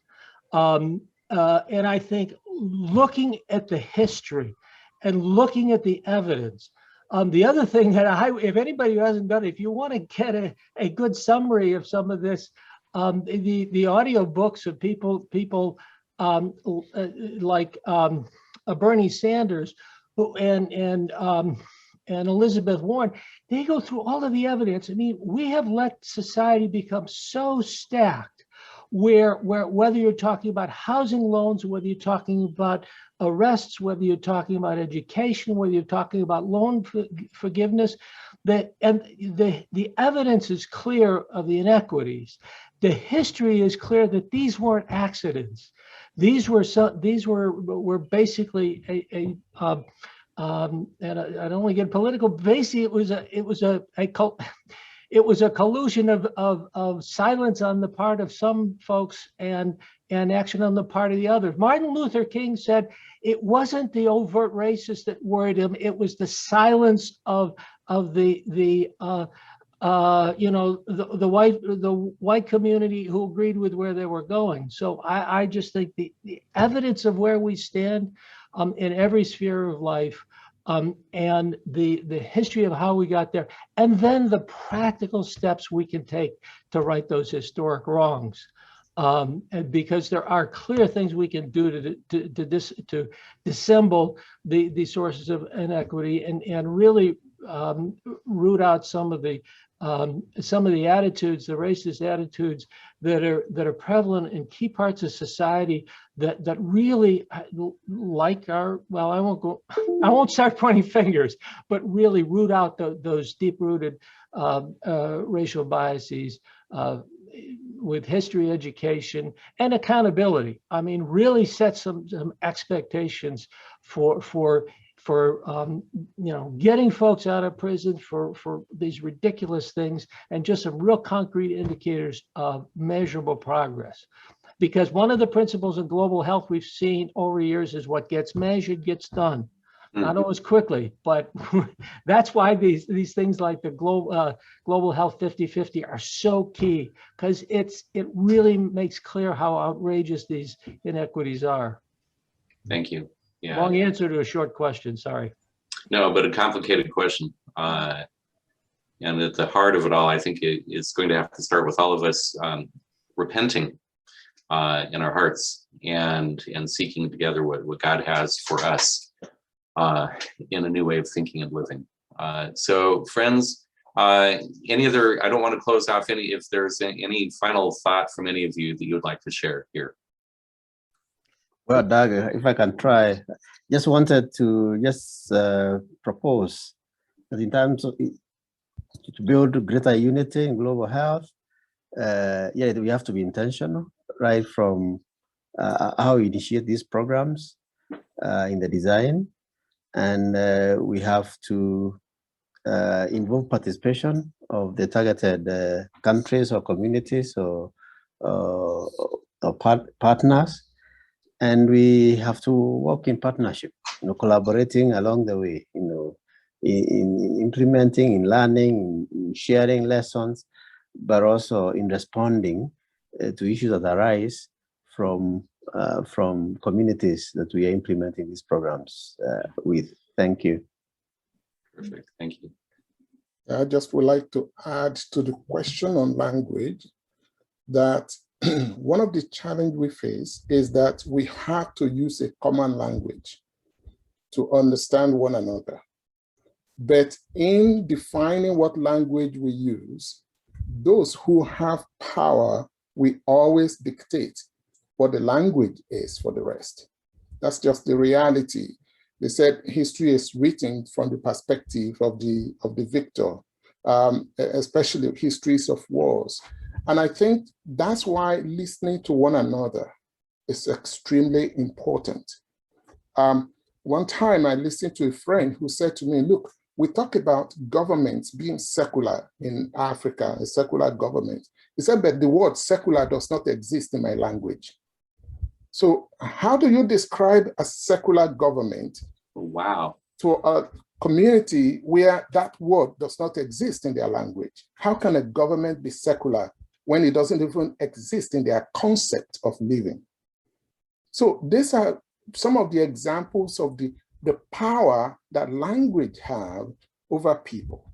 And unless we listen to a community like that, how do we develop a common language that we can all understand that actually respect who we are rather than diminish who we are? I think listening is extremely important. Wonderful. Wonderful. I really appreciate that. And great final word there. Thank you all. I know we're a few minutes over in transitioning to our breakout time.